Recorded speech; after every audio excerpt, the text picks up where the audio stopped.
Good morning students. आज मैं आपको वाक्य भेद के बारे में बता रही हूँ।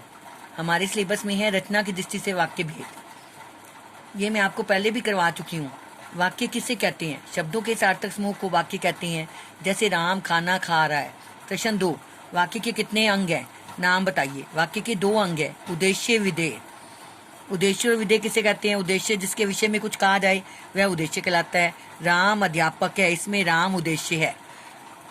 विधेय उद्देश्य के विषय में जो कुछ कहा जाए वह विधेय कहलाता है। जैसे वह खिलौने बनाता है, इसमें खिलौने बनाता है विधेय है।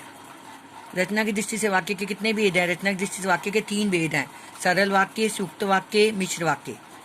सरल वाक्य जिन वाक्यों में एक ही उद्देश्य तथा एक ही विधेय हो वह सरल वाक्य कहलाते हैं। जैसे रवि दौड़ रहा है।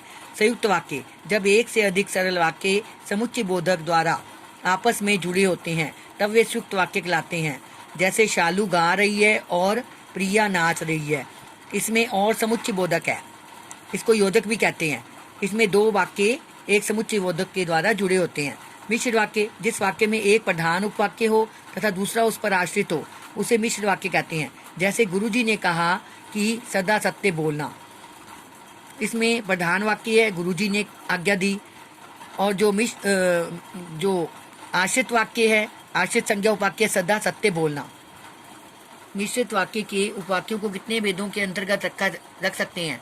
उदाहरण स्पष्ट कीजिए। मिश्रित वाक्य के उपवाक्यों को 3 भेदों के अंतर्गत रख सकते हैं, संज्ञा उपवाक्य, विशेषण उपवाक्य, क्रिया विशेषण उपवाक्य। नंबर 1, संज्ञा उपवाक्य। जब जटिल वाक्य के प्रधान उपवाक्य की क्रिया की पूर्ति संज्ञार्थी वाक्य से होती है तो उसे संज्ञा उपवाक्य कहते हैं। जैसे इसमें संज्ञा कर्ता, कर्म या पूरक के स्थान पर उपवाक्य का प्रयोग होता है।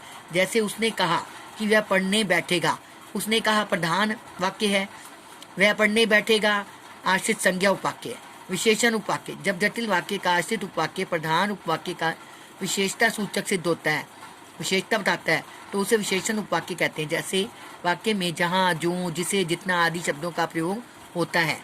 जैसे यह वही पुस्तक है जिसे मैंने पढ़ा था, इसमें पुस्तक की विशेषता है तो ये विशेषण उपवाक्य है। क्रिया विशेषण उपवाक्य जब आश्रित उपवाक्य जटिल वाक्य के प्रधान उपवाक्य की विशेषता के रूप में प्रयुक्त हो तो उसे क्रिया विशेषण उपवाक्य कहते हैं। इसमें रीति, स्थान, समय आदि का संकेत मिलता है। जैसे जो ही मैं बाहर निकला तो ही वर्षा आ गई। रचना की दृष्टि से वाक्य का भेद बताइए। पेपर में इस टाइप के भी आते हैं। परिश्रमी व्यक्ति सदैव उन्नति करते हैं, ये सरल वाक्य है क्योंकि इसमें एक उद्देश्य एक विधेय है। तुम उस स्थान पर चले जाओ जहाँ मेला लगा हो, ये मिश्र वाक्य है। यहाँ पर जो है इस वाक्य में एक प्रधान उपवाक्य है और दूसरा उस पर आश्रित है। तुम उस स्थान पर चले जाओ जहाँ मेला लगा, जहाँ मेला लगा हो ये आश्रित है, तुम उस स्थान पर चल जाओ ये प्रधान है।